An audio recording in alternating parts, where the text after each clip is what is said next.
Some football news now. It will be Glenmuir High versus St. Elizabeth Technical for the Dacosta Cup title as the two schools booked their place in the final following semi-final wins at Sabina Park on Wednesday.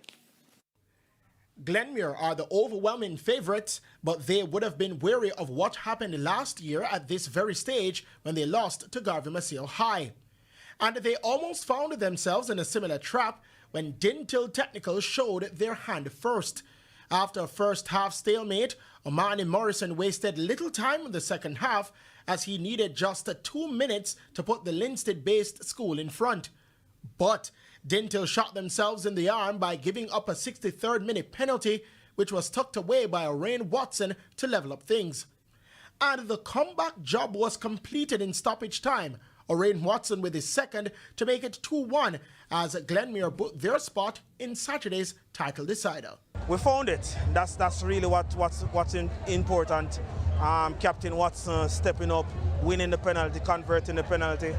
And then in a moment when you thought it might go to penalties, we managed to find a goal somewhere, somehow. And well-executed goal, but well fought from the team to dig themselves out of a hole and put ourselves in the ascendancy to win this game. I think we held our own. We play right through the 90 minutes of football. It just never meant to be today. As I said, inexperience took control of us in the last part, and we gave up a ball that cost us the goal. We gave up a penalty also, but I'm not licking them. I think they did well. It was a disciplined performance, and we only can learn from this going forward. St. Elizabeth Technical joined Glenmuir High in the final after a 1-0 win over Kempsey High.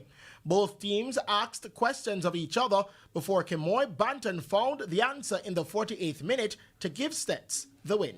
This is the performance that we come here for, you know, the result. Because as we say all the while, performance don't matter, it's the result. And we come here today to put ourselves in the final, and we do that just good. I think we fall asleep in the first half. We played a bit of second half. It's just to be consistent. We can't play one half. Football is played with 2 halves. So we fall down short in the first half. We should have killed the game from the first half. We didn't. So that's just the game. The final will be played on Saturday at the National Stadium starting at 6 p.m. Christopher Scott, TVJ Sports.